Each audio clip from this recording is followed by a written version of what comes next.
Let's get to Gary Clift now. We read a story out of Forbes magazine about the insane benefits that public employees get in California and around the country. Great health benefits, massive pensions, high salaries. And then you have what they called retired annuitants, people who retire at a pretty good percentage of their salary and then come back and take a job, double dippers they might be known as. Gary Clift also spent 26 years working for the California Department of Corrections and Rehab. He retired a few years back. He's now collecting 78% of the $112,000 a year salary he earned before stepping down. He's also got full health care coverage for life. He's thinking about writing a book about the outrageous ways public employees milk California. Gary, welcome to the Jon and Ken Show. Yeah, hi, good evening, Jon and Ken. Hi. So what if you write your book, what are you going to put in it? Well, the book is more about the mismanagement of the state and not specifically just the retirement system. I have, probably a dozen stories I tell about things that have happened during the Schwarzenegger administration. Like what? I think when he first came into office, he immediately started hiring state employees. Before he came in, we had a extensive freeze on hiring because, the state was almost broke 4 years ago. Like it is today. It's only worse now today, probably. But so we went, all the positions that we were running vacant, we immediately started filling. He did some other things personal to my department. We had a. Who's calling you? Oh, I tried to turn it off. Oh. We had a private facility that we ran in Folsom. It was a private facility run by a contractor, and it was actually a moneymaker. And he closed it down. I never really got a clear answer why. Let me ask you something. Tom McClintock has come on our show many times and Yes. says that California spends 2 to 3 times as much money per prisoner as other states or even the federal government. Yes. Why is that? There's a lot of reasons, but a lot of it is, I would say, the compensation the employees get. And just generally speaking, the system is run really poorly. The management is a disaster, and I was part of it. And this really hurts me, too, because I'm a Republican, and you're blaming the politicians, but the voters are just as much to blame here in this state. They keep bringing these idiots back over and over again. I agree with you. They are. And they keep voting for borrowing. Yep. And they vote for borrowing. They vote for all sorts of wacky propositions that commits spending that just can't be maintained. Absolutely. Now, tell me something about this. It says here you're the only manager at your former prison that you're aware of who didn't put in for disability upon retiring. How does that work? Well, that's what I was told. When I tried to retire early and burn vacation time because I had accumulated a lot of vacation time, and my supervisor, who was the warden at the time, told me that I could not do that. He wouldn't approve it. He told me just to go see my doctor, and they'll let me go out on disability till my date comes up, which had really been, I could have socked it to the state twice because then I would not have been using vacation time. You'd be using disability. But that's just the way they do it. If you what's their disability that they're claiming? Frankly, from what I understand, if you tell your doctor you're having a hard time sleeping because you're stressed out about work, you're starting a case right there. He'll put you on some medicine and add to that you're overweight. If you're overweight, But they do this after they're retired? They claim the disability? No. If you retire on a disability, the amount of money that the percent of your disability, that money is tax-free. But mind you, if you do that, you can still come back and work as an annuitant. Wait, so you could be disabled Yes. and still sign on as an outside consultant? Absolutely. You're not really a consultant. You're a retired annuitant. There's a website on it. You can look it up. Just look up Retired Annuitant California, and you'll go right to their website. And how much do these retired annuitants get paid in their new job? Well, embarrassingly, I went back for 2 days, and I was paid a little bit over $60 an hour. $60 an hour? Yeah, and that is... To do what? I was only there for 2 days, so I was mostly doing paperwork trying to get back into the system. But if you had stayed, what was going to be your role? Working in the prison system, doing classification of hard to place prisoners, technical stuff, but not real hard. $60 an hour? Well, actually, honestly, they were taking me back at a level lower than what I retired at. So it seems to me that they're actually getting paid more than their hourly wage when they come back as an annuitant. That's the way the figures show to me. I wasn't making $60 an hour when I retired. It was close. And these stories you're telling are representative of widespread? Well, absolutely, because even as the governor is furloughing people, you have They tell me it's hundreds, but I believe there's thousands of these annuitants statewide, and they are coming back. Rather than take these 2 days off without pay, they're quitting, they're retiring, and they're coming right back as an annuitant. And the way that works is you can do it for 6 months, a fiscal year.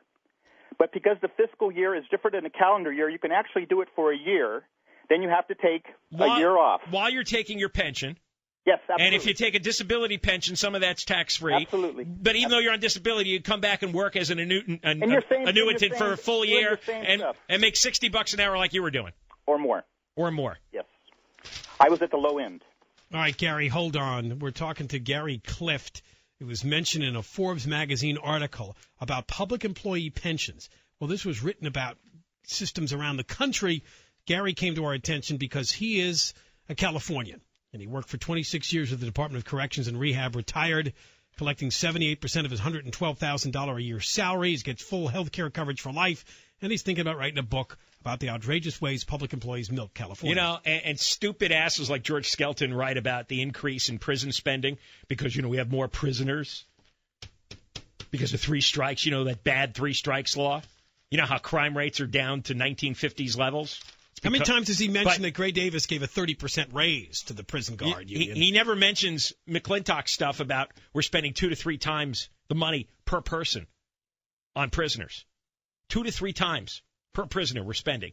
And the prisons are still supposedly a disaster area, and we have 2 sets of judges trying to force us to spend billions to bring the system up to constitutional par.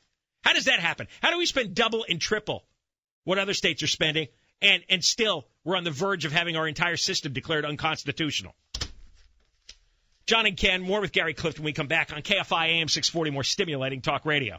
Jon and Ken Show, John Cobalt and Ken Shampoo on KFI AM 640, more stimulating talk radio. The thieves are reconvening in Sacramento at 8 o'clock, still looking for that one Republican vote. They're still lobbying Abel Maldonado in the state Senate.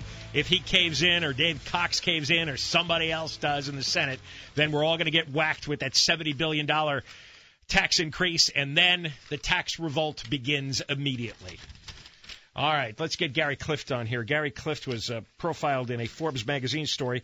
He's 52, and he spent 26 years working for the prison system, collects 78% of his salary as a pension, full health care coverage, and then he got himself rehired for at least a couple of days for $60 an hour to work again for the state, again for the prison system. And he was just discussing, he got out of it after 2 days. But, Gary, why'd you quit after 2 days when so many others? Because it's not me, John. Is this John? Yeah, it's John. It's not me, and I shouldn't have gone back. I just it doesn't represent what I stand for. I'd like to say something about what you're talking about, the health care costs for the prisoners. Yeah. The state has done a really bad job of defending ourselves because we send those prisoners out to the best hospitals across the state every day. That was part of my job. I would send 30 to 40 prisoners out a week from Folsom all across the state for specialty treatment, surgery, anything from heart valves to cancer treatment. How is it that we have a federal judge who has said that our health care system for prisoners is unconstitutional, cruel, and inhuman, and he wants us to spend $8 billion to build, how many, like 7? State-of-the-art 7 prison hospitals, right. Complete with yoga rooms. What's the truth here? I think our governor needs to get Hollywood together, and he needs to do a fair presentation on how good the health care is in prison, because it's better than a lot of the people have out here who work. Well, why would it get singled out and make it to a court case to the point where a judge rules against the state? There's got to be something about it that's not good. We didn't take the judge serious. 6 and 8 years ago, we just, they kept doing things, and we kept, putting it off.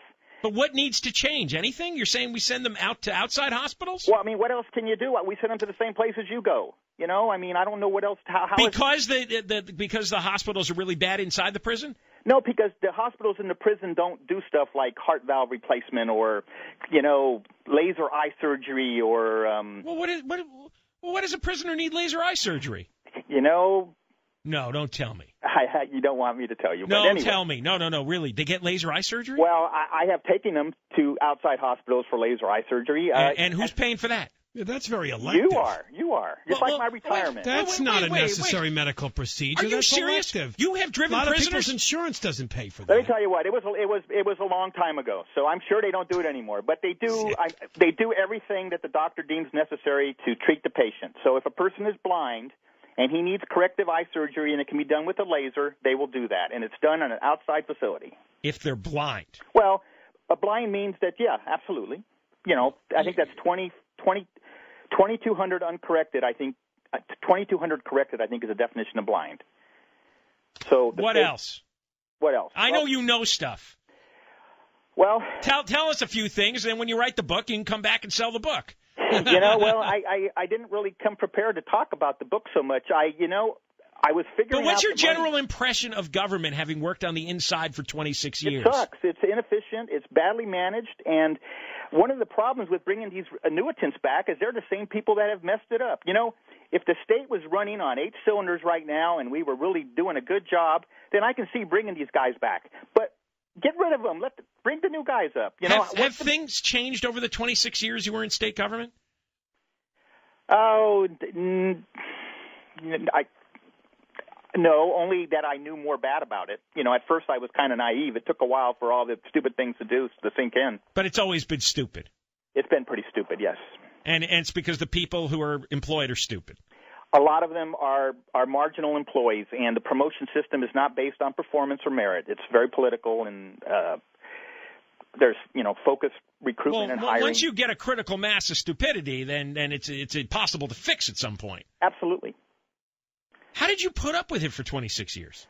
You know, it was. I think somebody at McDonald's probably puts up with the same thing. I don't mean to put a name of a company out there, but it's, every job has your stresses, and you probably have your bad days too. So overall, my benefits were excellent, and after I was in it for a while, it was kind of hard to get out. And I got to say that I've been out for 30 months now, and I think that the money that I contributed to my retirement has all been gone. So from now on, the rest of my life is on the state. Because you have a guaranteed pension. Yeah, and the 401, you had a 401k? I had a 401k too, and the state also set up a 457 for me one year in lieu of a raise. That's the thing that's driving people crazy. Most people don't have a guaranteed pension. I know. It's just I don't blame them. State union workers do. So they see the 401k eviscerated, and now they're looking at $70 billion in tax increases, which in part have to pay to the guaranteed pensions. I'm not laughing at the taxpayer. I'm laughing at the system because it's so screwed up that, I don't know what else to do. It's like the crazy people are running the nut house, and that's California. No, that's what we're asking for, the restart button, so they can really go back and figure out how they spend money, renegotiate a lot of these union deals, and start from scratch, because it is way screwed up. It's not sustainable. We could see that. It's not sustainable to be paying some of the highest taxes in the nation and have this kind of budget deficit. But these guys get so much money from the unions, they're not going to cave. To it, okay? My pension system, every family member in California owes my pension system $11,000. That's how far behind we are. That's just That's just one pension system. That's just the prison pension system? The PERS. I think there's more.